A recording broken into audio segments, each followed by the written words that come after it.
Kami datang untuk nonton kembang api. Kami pulang membawa debu, bekas luka, dan pertanyaan, bagaimana sebuah pesta bisa mengubah sebuah negara dalam hitungan jam. TikTok yang viral jadi bara, hashtag jadi brigade, dan ibu kota berubah seperti kota perang.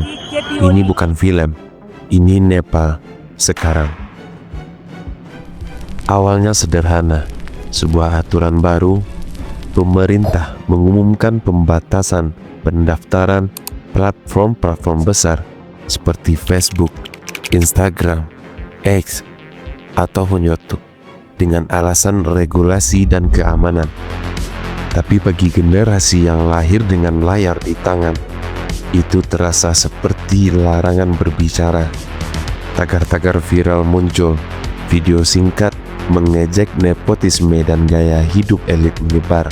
Dalam suasana tegang itu, panggilan untuk turun ke jalan jadi cepat, bukan karena satu masalah tunggal, tapi karena tumpukan luka lama, pengangguran, korupsi, dan rasa didengarkan yang hilang. Kenapa ini penting? Di era di mana ruang publik juga ruang digital, memutus akses digital adalah seperti menutup mikrofon generasi yang paling vokal. Dan ketika mikrofon ditutup, orang cenderung cari panggung lain atau jalannya, seperti yang terjadi sekarang ini. 8 September dimulai dengan kerumunan besar di titik-titik kota, terutama di sekitar Maitikar dan kawasan parlemen Neo Baneswar. Ada energi yang berbeda, bukan massa terorganisir dari partai, tapi anak muda yang datang karena marah dan rasa kehilangan masa depan. Mereka membawa poster, meme di print, dan satu semangat, buka ruang kami. Massa pun mendekat ke kompleks parlemen. Kepolisian mencoba menghalau dengan gas air mata, water cannon, dan tembakan peringatan. Dalam beberapa titik terjadi bentrokan. Jumlahnya cepat bereskalasi ketika dokumentasi dari handphone menyebar, memancing lebih banyak orang ke lokasi. Laporan awal menyebut puluhan terluka, beberapa korban meninggal setelah tindakan keras di lapangan. Kejadian ini terasa seperti kita mengulang memori kelam yang baru saja terjadi di negeri kita ini. Bayangkan arus manusia yang padat, jalur sempit, dan panik menyebar lewat dorongan fisik. Itu adalah kondisi api merambat, bukan satu pecahan saja yang memicu tragedi. Kombinasi kendaraan, tenda bahan mudah terbakar, dan kepanikan massa yang membuat situasi lumpuh. Malam yang sama berubah jadi malam yang tak terlupakan. Foto-foto dan video menunjukkan api di bangunan sekitar parlemen. Beberapa hotel mewah dilalap api, dan rumah-rumah tokoh politik diserang dan dibakar. Di beberapa titik, simbol-simbol kota yang selama ini diasosiasikan dengan elit jadi sasaran kemarahan publik. Pemerintah pun merespon keras. Jam malam diberlakukan, militer dikerahkan, jalanan utama ditutup, bandara sempat ditutup dan kemudian beroperasi lagi di bawah kontrol ketat. Dalam beberapa hari, berita internasional melaporkan puluhan meninggal dan ratusan hingga ribuan luka. Angka yang terus bertambah seiring investigasi dan laporan rumah sakit. Ketika simbol pecah, dampaknya bukan hanya materi, pariwisata, dan ekonomi lokal terpukul. Citra negara di dunia terekam dalam gambar asap dan puing. Di rumah sakit, petugas kewalahan, korban luka datang bertubi-tubi. Banyak dari mereka adalah pelajar dan pekerja muda yang datang tanpa perlindungan. Beberapa keluarga menunggu di lorong rumah sakit, sementara berita tentang jenazah yang ditahan dari keluarga beredar di media sosial. Kabar korban tewas, angka resmi dan angka independen berbeda, tetapi semua menyetujui satu hal: jumlahnya signifikan dan menyayat.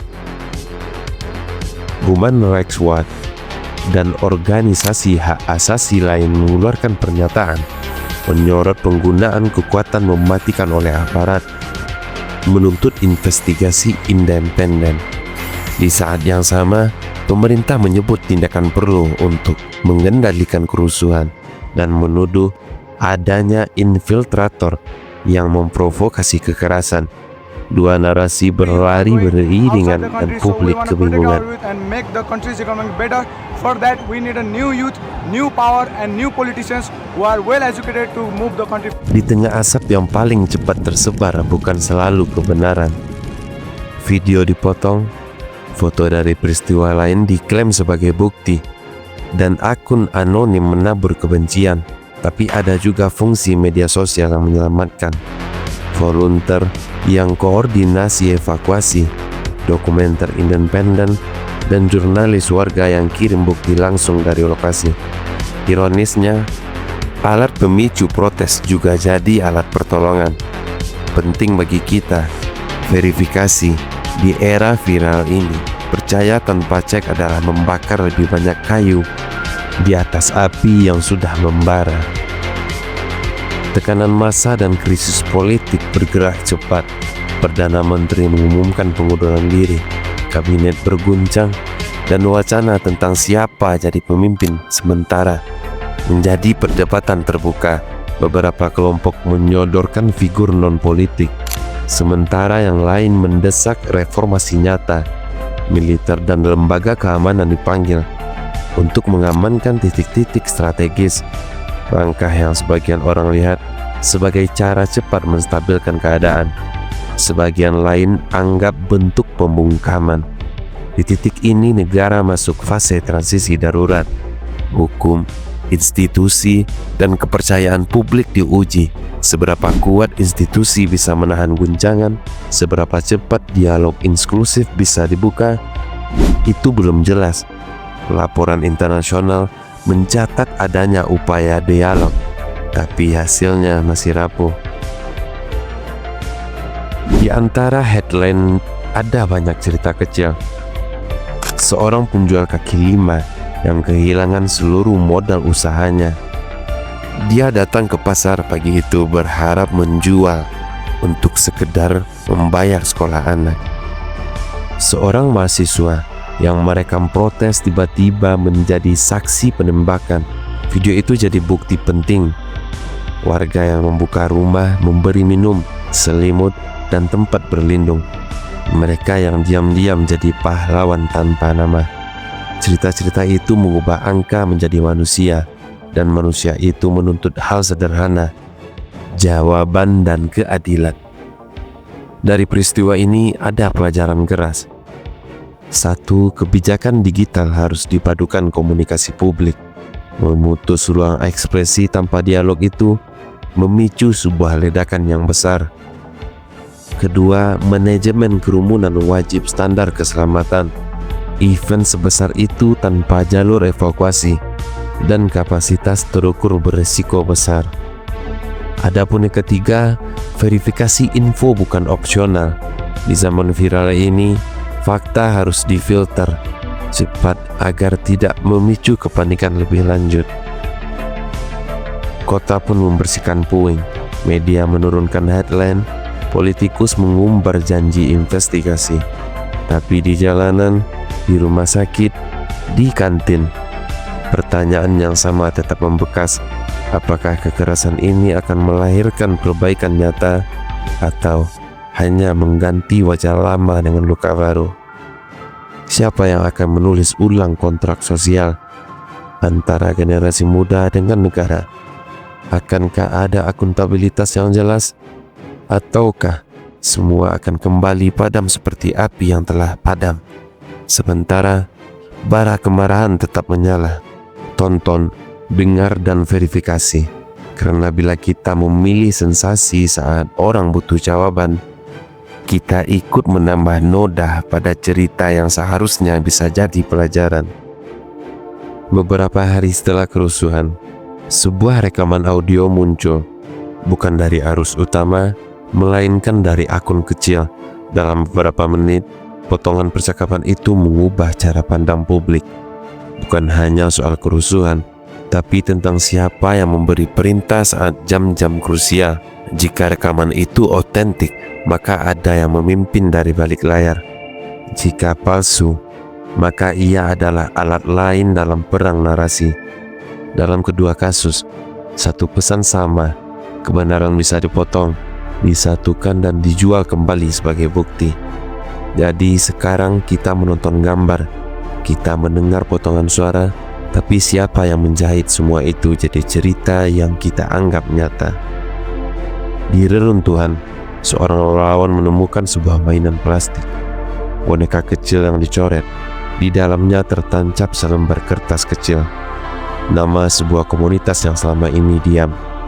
Mereka bukan politisi, bukan elit, hanya jaringan tetangga yang berkumpul setiap malam untuk melindungi anak-anak. Ternyata mereka paling terdampak, juga yang paling duluan bangkit membantu. Kita tutup bukan dengan rasa marah yang memecah, melainkan tanya, apakah dari puing-puing ini akan lahir jaringan baru, sebuah kontrak sosial dari bawah yang lebih kuat dari janji di atas kertas, atau akankah cerita ini dilenyapkan oleh headline yang lebih keras dan cepat?